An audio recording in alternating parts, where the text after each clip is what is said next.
What if the biggest mistake of your life turned out to be the greatest gift you ever received? Imagine a powerful CEO, a single father who could have anything he wanted, except the one thing his daughter truly needed. Through a single wrong number, his carefully structured world is about to collide with that of a struggling single mother with nothing to her name but a resilient heart and a gift for music. This is a story about how a simple mistake can compose the most beautiful symphony of love and family. If you believe that sometimes our wrong turns lead us to exactly where we need to be, then you're in the right place. Be sure to like this video, subscribe to our channel for more heartwarming tales, and let us know in the comments about a time a mistake in your own life led to something wonderful. Now, settle in as we begin our story. In a gleaming penthouse perched high above the glittering Chicago skyline, Ethan Vance was the undisputed king of his domain. As the CEO of Vance Innovations, he commanded the fast-paced world of technology with a cool, calculated precision. His name was synonymous with success. His days a whirlwind of high-stakes meetings and billion-dollar decisions. Yet, once the heavy oak door of his home swung shut, the empire fell silent. In the vast minimalist space filled with priceless art and cutting-edge gadgets, the most profound presence was an echoing emptiness. It had been 3 years since his wife, Claire, had been taken from him, and in that time, Ethan's world had shrunk to a singular focus. His 7-year-old daughter, Lily. She was his everything, a bright, curious soul with her mother's vibrant eyes, a living reminder of the love that once filled these silent rooms. One afternoon, as the golden light of the setting sun spilled across the room, it illuminated the grand piano that sat untouched, a beautiful dormant monument to a happier time. Lily stood before it, her small fingers tracing the patterns in the polished wood. She turned to her father, her voice a soft whisper that cut through the quiet. "Daddy," she said, her expression a mix of longing and hope, "I want to make the piano sing again." In that moment, Ethan's carefully constructed armor cracked.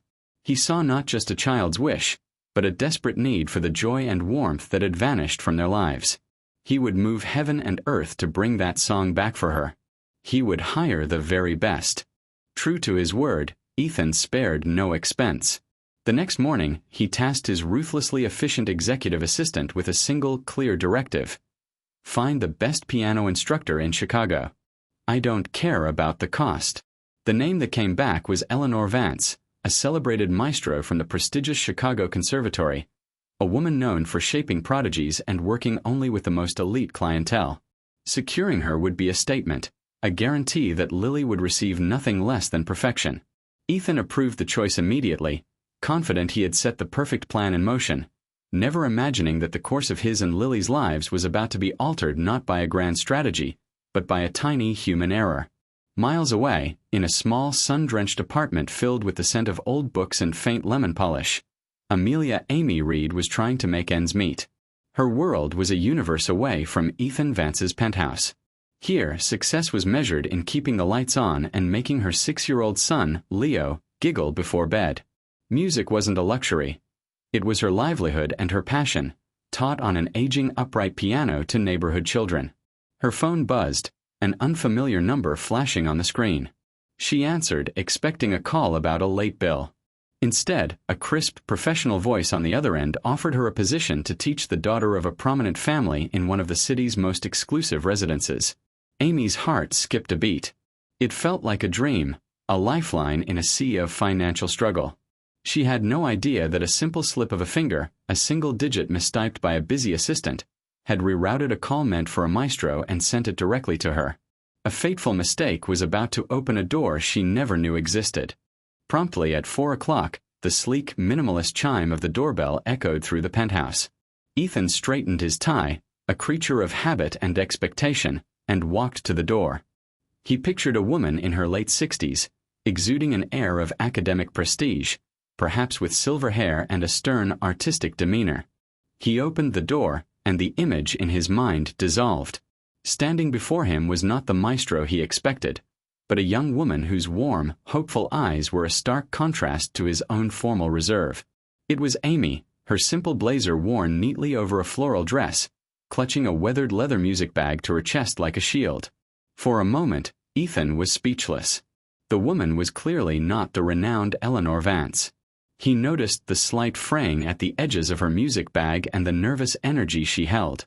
"Can I help you?" he asked, his tone polite but unmistakably guarded. Amy offered a small, brave smile. "Mr. Vance? I'm Amelia Reed. For the piano lesson." Ethan's brow furrowed in confusion. "I'm sorry," he said, the words clipped and precise.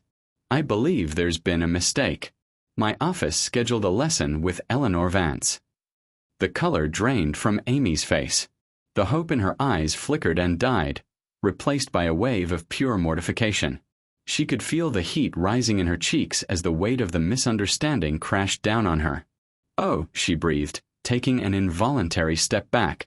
I am so sorry for the intrusion." She turned to leave, her one glimmer of hope now a source of deep embarrassment, wanting nothing more than to disappear from the doorway of this world where she so clearly did not belong. Ethan was about to offer a final, polite dismissal and close the door on the awkward encounter. Amy was already halfway turned, her shoulders slumped in defeat. But before the moment could end, a tiny, determined voice sliced through the tension. "Wait." Both adults froze. Lily appeared from the hallway, her bright blue eyes wide with curiosity, having been drawn out by the new voices. She didn't see a mistake or a social class divide. She saw a woman with a kind face standing in her doorway, and her heart filled with a child's simple, unwavering logic. She ran to Amy's side, her small hand reaching out to tug gently on her sleeve, stopping her from leaving. "Are you my music angel?" she asked, her voice clear and sweet. The question, so innocent and pure, disarmed everyone. Amy's embarrassment melted away as she instinctively knelt down to meet Lily at eye level. "Hi, sweetie. My name is Amy," she said softly, her voice filled with a warmth that seemed to push back against the cool air of the apartment. "It looks like your daddy was expecting a different teacher today."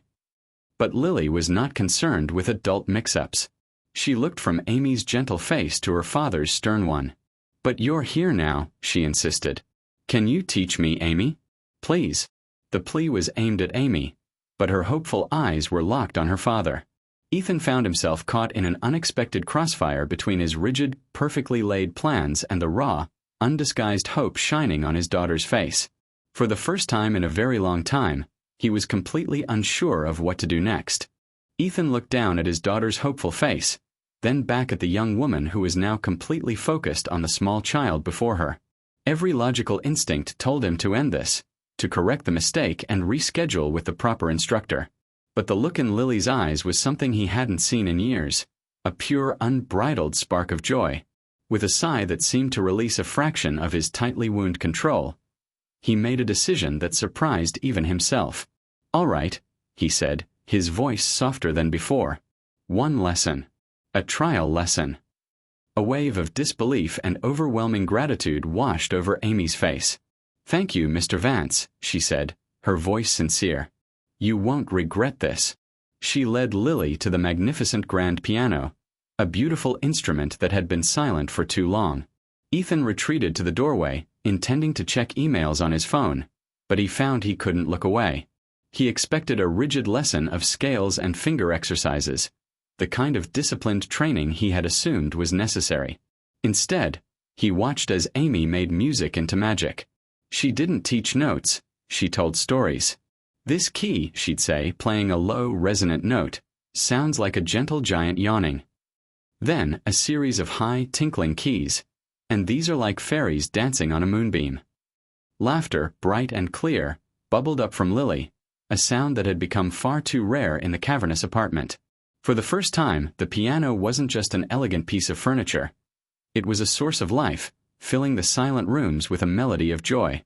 Ethan slowly lowered his phone, completely captivated. He realized he wasn't just watching a piano lesson. He was witnessing his daughter's world being filled with color again. When the hour was over, Lily clung to Amy's leg, her face a mask of dismay. "Do you have to go?" she pleaded. "Can you come back tomorrow?"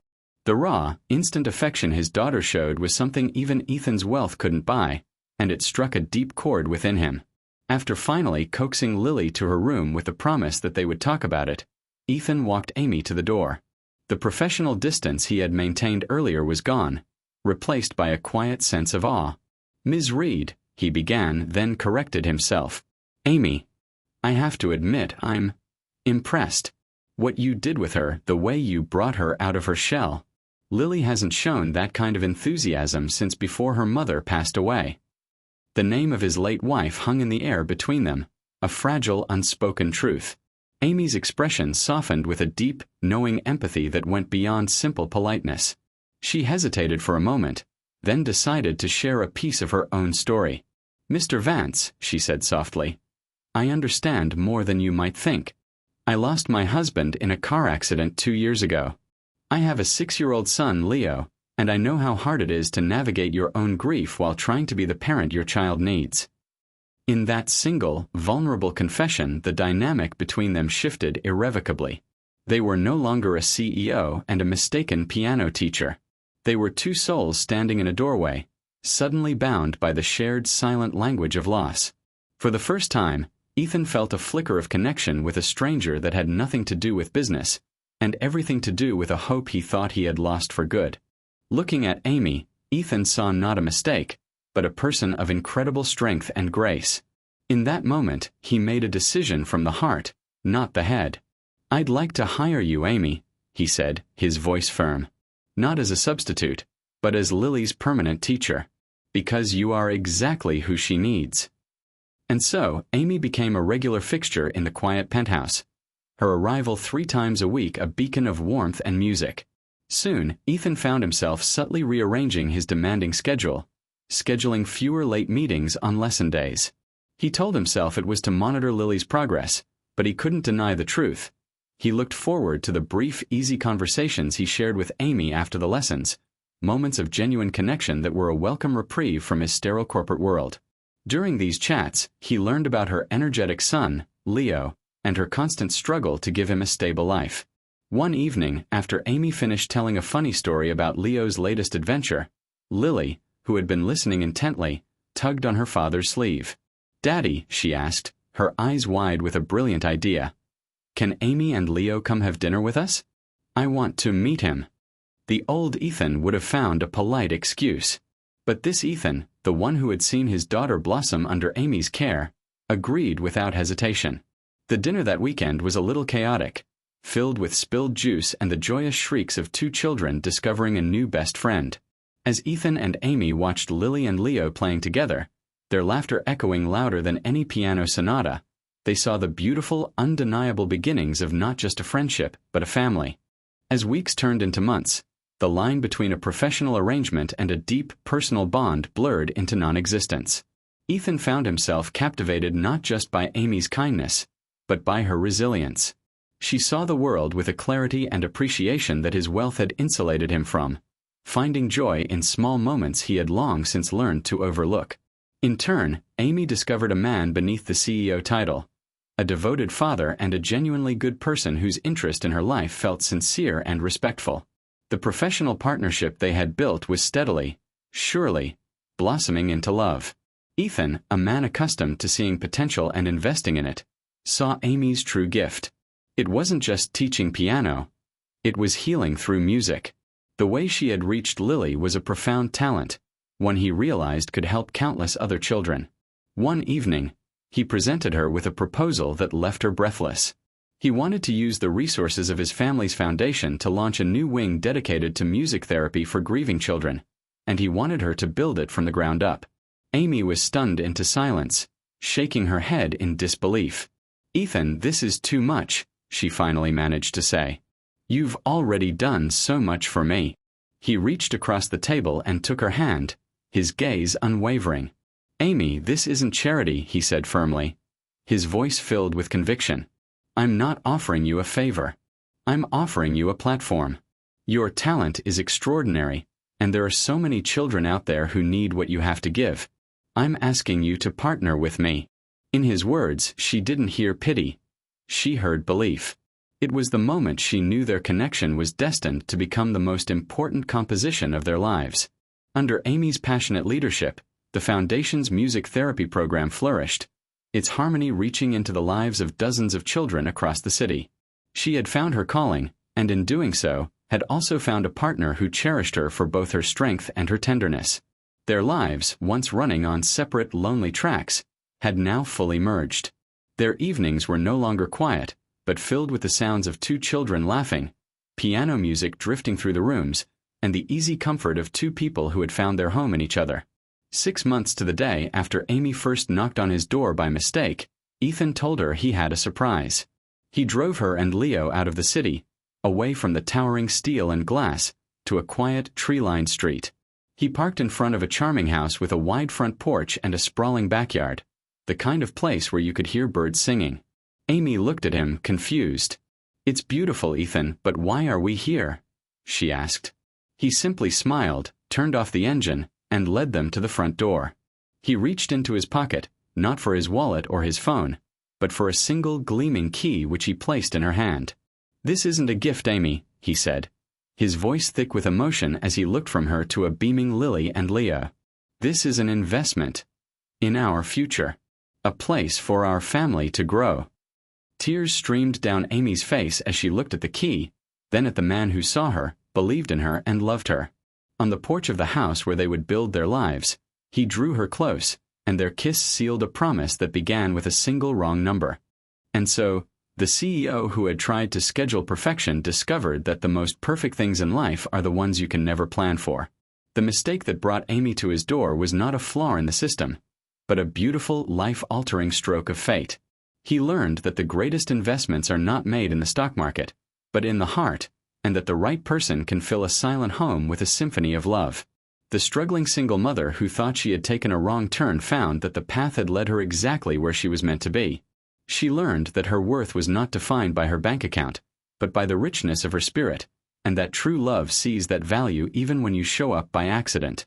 In their new home, the laughter of Lily and Leo became the daily soundtrack, a constant, joyful reminder of their blended family's unlikely beginning. The grand piano, once a somber monument to the past, now stood as the vibrant heart of their home, its keys telling a story of hope, healing, and the beautiful music that can come from the most unexpected melody. Thank you for listening to this story about finding family in the most unexpected of ways. If this tale of a fated mistake reminded you that life's most beautiful moments are often unwritten, please give this video a like, share it with someone who believes in second chances, and be sure to subscribe for more stories that celebrate the heart. We would love to hear from you in the comments below. Tell us about a time a so-called mistake turned into a blessing in your own life. Remember, sometimes the person you were looking for isn't the person you actually need. And sometimes, the wrong number is the one that connects you to everything you've been waiting for.